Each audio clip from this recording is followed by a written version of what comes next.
Deep in the rugged heart of Africa, where the mountains of Saint Amand shimmered with the color of gold and danger, a storm of violence and greed was brewing beneath the surface.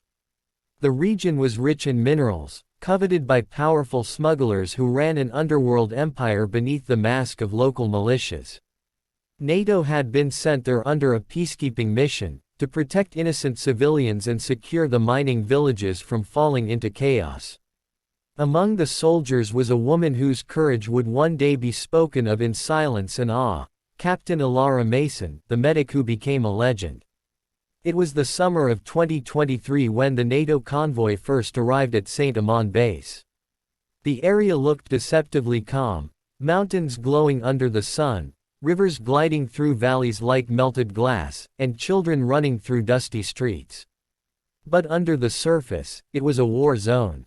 Gold smugglers had infiltrated every path and mine, armed with stolen weapons, ready to protect their black market empire. They were ruthless, known to ambush convoys and disappear into the labyrinth of caves. Captain Ilara Mason had seen conflicts before, Afghanistan, Sudan, and Bosnia, but she had never seen anything like Saint Amand. The gold trade here didn't just fund the smugglers. It bought silence, fear, and death. Ilara's job was to lead the medical wing of the mission. Her days were filled with treating malaria, snake bites, and wounds from skirmishes. The locals had come to call her Malaika, the angel, because she treated everyone without fear or discrimination. She would sit under an old mango tree after long days, bandaging soldiers and villagers alike, her hands trembling but her eyes strong. The NATO soldiers trusted her not just for her skills, but because she had a strange calm in the face of chaos. That calm would soon save every one of their lives. One morning, before dawn, intelligence arrived at the Saint Amand base, a coded transmission intercepted from smuggler radio chatter. A NATO supply convoy, carrying medical aid and communication gear, had been marked for ambush near the Mount Kello Pass, a dangerous, narrow road cutting through the mountains of gold. The smugglers had planned to seize the trucks and kill everyone to send a message to NATO. Captain Ilara was not supposed to be there, but she insisted on joining the mission. "If we're going into danger," she said, "they'll need a medic more than ever." The convoy rolled out under the cover of early light, 6 armored vehicles, a dozen soldiers, and Captain Ilara in the back of the lead truck. As they climbed the steep trails, the air grew thin and cold. Birds scattered from treetops, and the world seemed eerily quiet. The commander, Major Torres, kept scanning the mountains with binoculars, sensing something wrong. "They're here," he muttered, "they're watching." Halfway through the pass, it began. The sound of gunfire echoed across the cliffs. Bullets rained down from above, and the first truck exploded as a rocket hit its engine.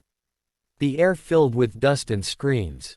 The soldiers scrambled for cover, returning fire toward the unseen attackers hidden in the rocks. Ilara threw herself behind a boulder, clutching her medical bag. Her hands shook as she pulled out bandages and morphine. "We're pinned down," shouted Sergeant Malik. "We can't move forward or back." The smugglers had surrounded them, blocking both exits of the pass. Minutes felt like hours. 2 soldiers were badly hit, one in the shoulder, another bleeding heavily from his thigh. Amid the chaos, Ilara crawled through the crossfire to reach them. Bullets cracked above her head, but she moved as if she couldn't hear them. She tore strips of cloth, pressed on the wounds, whispered prayers, and injected morphine. "Stay with me," she told one soldier as he slipped in and out of consciousness. She had no backup, no cover, just her will to keep them alive. Then came a deafening explosion. The rear vehicle was destroyed. Smoke billowed upward, filling the air with the bitter smell of fuel. The smugglers were closing in. They were well trained, moving like shadows through the rocks. Major Torres tried calling for air support, but the signal was jammed. Their radios were useless. That's when Ilara noticed something, a small shimmer of light reflecting from the northern ridge. She realized it wasn't just an enemy, it was a signal mirror.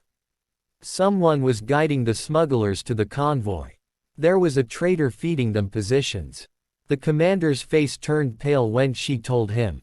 "We've got to move, now," he said. "But the wounded can't walk." Alara looked at the two injured men and shook her head. "I'll stay," she said firmly. "You take the others and circle around. I'll hold this position." The soldiers tried to argue, but her voice was steady. "Go. That's an order from your medic." Major Torres hesitated for a moment, then nodded. "You're the bravest damn person I've ever met," he said before leading the others down a narrow ravine. Alara dragged the wounded men into a shallow cave nearby and hid them under her jacket. She tore open her radio and began rewiring it with parts from her medical torch and field scanner. If she could create a direct signal burst, she could alert the base even if the main channel was jammed. Her hands bled as she worked, the sound of footsteps echoing outside. The smugglers drew closer, shouting in Swahili and French. Alara could see their shadows on the cave walls. She held her breath, clutching her small sidearm. She wasn't trained for combat, but she knew she couldn't let them find the wounded. Suddenly, a smuggler entered the cave. His eyes locked on hers, surprise flickered across his face, but before he could raise his rifle, Alara fired once. The sound echoed through the cave. Her shot wasn't perfect, but it was enough. The man fell backward, and Alara whispered a trembling prayer. She pressed the improvised signal button. A single pulse of light and radio burst shot through the static. Then she waited. The smugglers outside were growing restless, shouting orders. The air filled with tension. Suddenly, the sound of aircraft engines thundered through the valley, NATO air support. Her signal had worked. The jets streaked overhead, dropping flares and smoke rounds. The smugglers panicked, scattering into the trees as the sky roared with the sound of rescue. Major Torres's team reappeared minutes later, leading reinforcements from the base. They found Alara still in the cave, cradling one wounded soldier's head, her face streaked with dust and blood. "You made it," Torres said, his voice breaking. Alara just smiled faintly. "I told you we'd need a medic." But the story didn't end there. When the battlefield was secured and the smugglers were pushed back into the jungle, NATO discovered the full truth. The ambush had been planned by an underground cartel leader named Kajo, who controlled most of the illegal gold trade in Saint-Amand. The man was known as the Ghost of the Mines. He had bribed locals, soldiers, and even foreign contractors. His operation smuggled tons of gold out every month, funding violence across 3 countries. Alara's quick signal had led to the capture of several key members of his network, and within weeks, the NATO intelligence division traced the entire smuggling route. Her bravery had not only saved 12 soldiers that day but had also dismantled one of the largest underworld networks in Central Africa. Yet Alara refused recognition. When journalists came to interview her, she simply said, "It was my duty. I only did what any soldier would do." But among her unit, her name became legend.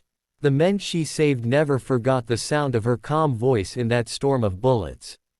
Months later, when the Saint-Amand mission ended, Alara returned home to England. She carried scars on her arm and memories that would never fade. One night, as she sat in her small garden, a letter arrived from Major Torres. It read, "If not for you, none of us would have seen another sunrise. You didn't just save us, you saved the mission, you saved Saint-Amand." She folded the letter and placed it inside her journal beside a small golden stone she had picked up from the battlefield.